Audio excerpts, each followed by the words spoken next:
देखो ये सवाल बार बार आता रहता है कि सिद्ध कीजिए कि √2 एक अपरिमेय संख्या है। यहाँ 2 की जगह 5 आ सकता है, 7 आ सकता है, 3 आ सकता है, कोई भी अपरिमेय संख्या आ जाएगी। हमें क्या करना है इसको सवाल को कि सबसे पहले हमें इसका हम लिखेंगे कि माना √2 एक परिमेय संख्या है। सवाल दे रखा है कि सिद्ध कीजिए कि √2 एक अपरिमेय संख्या है, और हम क्या मानेंगे कि माना √2 एक परिमेय संख्या है। इस सवाल का एक फिक्स कंसेप्ट है, एक सिस्टम दे रखा है, वो उसी तरह से करेंगे कि माना √2 एक परिमेय संख्या है। अब परिमेय संख्या कौन सी होती है? बट्टा बट्टी वाली होती है, अंश और हर आता कोई होती है परिमेय संख्या। तो हम लिखेंगे कि √2 बराबर a/b। ए और बी कोई भी पूर्णांक है, ए और बी कोई भी पूर्णांक है, लिखा √2 बराबर a/। अब यहां से इस √2 को अब यहां से देखेंगे कि ये पूरी अपरिमेय संख्या है और ये परिमेय। अब यहाँ पे कोई भी पूर्णांक संख्या आ जाएगी तो परिमेय हो जाएगी पूरी संख्या।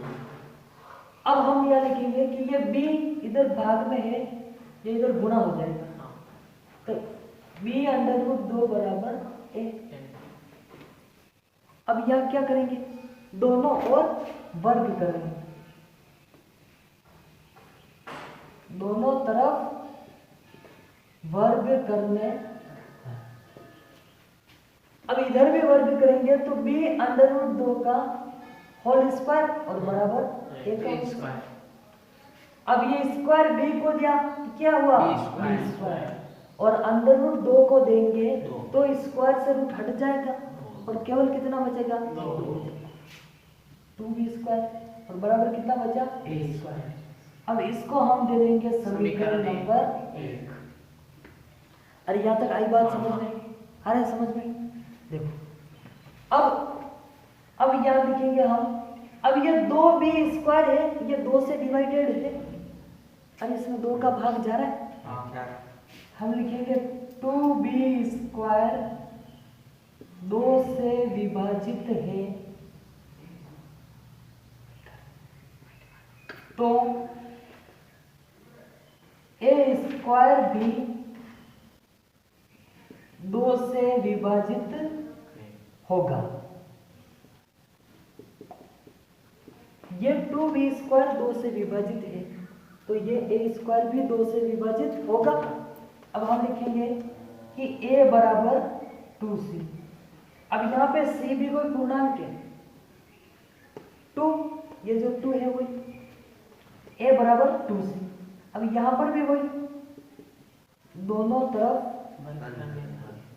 वर्ग करने पर। अब इधर भी वर्ग करेंगे, इधर क्या हो जाएगा a स्क्वायर, इधर कितना हो जाएगा 2c स्क्वायर। देखो a स्क्वायर किया और इधर क्या करेंगे 2c का होल स्क्वायर। अब ये खुलेगा तो a स्क्वायर बनेगा और 2 का स्क्वायर कितना आएगा 4 और c का स्क्वायर 6। आई बात समझ?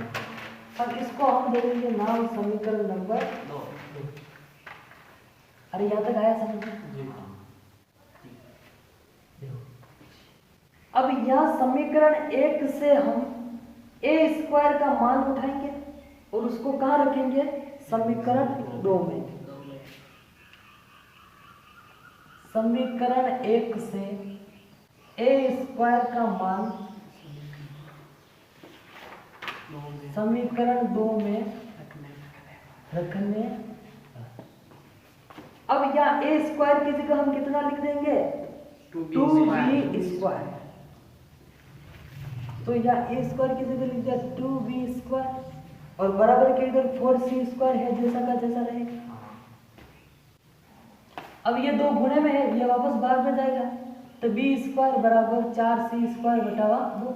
अब 2 से वापस से 4 कट गया, तो b स्क्वायर बराबर 2c स्क्वायर।